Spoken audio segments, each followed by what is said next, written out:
forces de défense et de sécurité, au-delà de leur mission qui est celle de défendre l'intégrité territoriale, l'unité, de garantir l'indépendance et la sécurité, ont aussi un vocable social. Il s'agit de leur participation à des actions citoyennes à l'exemple de cette vaste campagne de salubrité. 4 détachements sont mobilisés à cette occasion ici à l'hôpital des Arafat dans le premier arrondissement. L'armée de terre, la garde nationale et nomade du Tchad, la gendarmerie et la DGSI. Informé de cette initiative, le ministre d'État, ministre conseiller à la présidence de la République, est venu les encourager. Pour le chef d'état-major général des armées, ces éléments entendent à travers cette opération contribuer à la culture de la citoyenneté. La journée qui a été décrétée une journée de salubrité, c'est une très grande fierté, une très grande joie avec nos compatriotes, nos militaires. Et j'encourage ce genre de travail qu'il faut vraiment faire pour nettoyer un peu notre ville, nos hôpitaux, et on va continuer. On demande aussi à toutes nos forces dans les provinces de faire la même chose. Cette action a été vivement saluée par le ministre d'État, ministre conseiller à la présidence de la République. Surpris par la motivation et l'engagement de notre armée. Je n'ai pas imaginé qu'elle allait se comporter comme ça, mais je suis trop fier de cette armée. La compagnie béninoise, la force multinationale mixte et l'armée des terres ne sont pas du reste à cette opération dite ville propre pour un environnement sain. En matière de propriété à la présidence de la République, la mobilisation ne faiblit pas. La dynamique enclenchée par la semaine de la citoyenneté fait son chemin et l'opération de ce samedi est venue confirmer cela. Ici, le titre, les statuts ou le rang importent peu. Tout le monde a mis la main à la pâte pour débarrasser la première institution de la République des saletés, et ce, dans la gaieté et la communion. Il va sans dire que cette action de salubrité, qui s'est déjà répétée 2 à 3 reprises hebdomadairement, s'inscrit en droite ligne de la politique publique mise en place par son Excellence Monsieur le Président de la République, Idriss Déby Itno, qui veut instaurer une nouvelle manière de se conduire dans la République.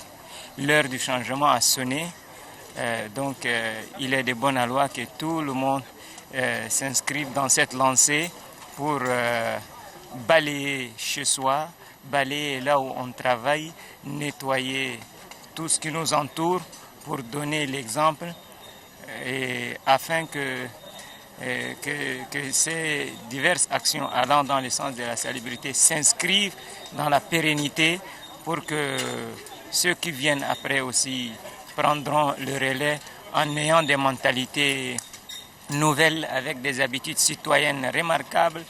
C'est une bonne initiative du président de la République.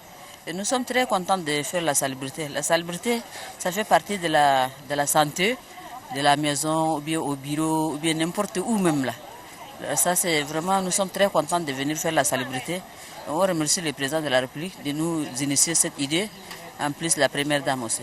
Le combat contre l'insalubrité est une œuvre continue, soutient pour sa part le ministre d'État, ministre secrétaire général de la présidence de la République, qui insiste sur l'assainissement du cadre de vie et de travail de tout citoyen. Il s'agit ici d'assainir le milieu dans lequel on travaille. Nous passons plus de temps dans notre lieu de travail qu'à la maison. Et un travail dans un milieu assaini, je crois que ça participe à la santé et à la santé physique et morale du travailleur. D'autre part, ceci s'inscrit dans la continuité. Dans la continuité, c'est le travail d'assainissement, c'est un travail qui doit s'inscrire dans la durée, dans la continuité. Et le président de la République lui-même a donné le top. Et ainsi, régulièrement, nous devrions faire en sorte que la constance soit maintenue. Le personnel de la présidence de la République, civil ou militaire, démontre par cette opération le lien évident entre propriété et santé d'une part et d'autre part entre propriété et rendement professionnel. Le rendez-vous est pris dans 2 semaines pour rééditer la même opération. Habillé en tenue du travail, machette en main, le ministre de l'Enseignement supérieur, de la Recherche et de l'Innovation a aménagé son agenda ce samedi pour livrer un combat sans merci contre l'insalubrité. Dans la cour de l'école normale supérieure, les herbes qui constituent le nid des reptiles de toute espèce ont été défrichées. Un bel exemple suivi par les anciens, les directeurs généraux, ceux des études, les recteurs des universités et les étudiants. Tous ont mis la main à la pâte. Pour le chef du département en charge du secteur de l'enseignement supérieur, David Oudengar Ngarimaden, cette action citoyenne permettra de rendre salubre le milieu estudiantin. C'est un pas important dans la mesure à laquelle le ministre de l'Enseignement supérieur, de la Recherche et de l'Innovation se préoccupe de la propriété aux alentours des établissements d'enseignement supérieur. Bien que la vision s'inscrit dans le cadre de la semaine de la citoyenneté, elle sera élargie dans d'autres structures d'enseignement supérieur afin de traduire en acte le message du chef de l'État, a-t-il conclu. Les agents de la SEGNAN, de la DAC, de l'ANAM et ceux du ministère de l'Aviation civile accompagnent la politique du chef de l'État, Idriss Déby Itno, dans la semaine nationale de la citoyenneté. Munis de pelles, brouettes et autres matériels, tous ces agents sous la conduite du ministre de l'Aviation civile, Mohamed Tahir Rozi, ont donné d'éclat à l'aéroport international Hassan Djamous. Le ministre de l'Aviation civile, Mohamed Tahir Rozi, explique les raisons de sa descente. Nous participons à l'évolution du changement climatique, à l'évolution dans l'environnement vert.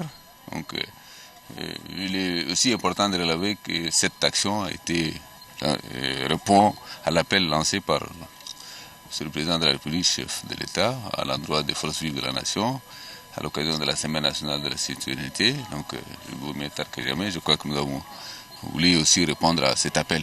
Le ministre de l'Aviation civile, Mohamed Tahir Rozi, et ses personnels ont mis en terre de plan.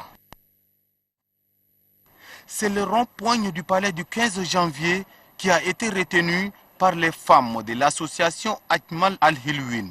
Objectif visé, c'est mobiliser autour de la maire de la ville de N'Djamena, Mariam Djime Ibet, pour donner un coup de balai. Cet acte citoyen vise à assainir l'environnement afin de mettre la population de N'Djamena à l'abri de toute maladie liée à l'insalubrité. La salubrité fait partie du quotidien de la femme et l'action a été donnée par le couple présidentiel. Nous, en tant que femmes et associations féminines, nous ne pouvons pas rester indifférents pour ça. C'est pour cette raison que nous sommes sortis pour contribuer.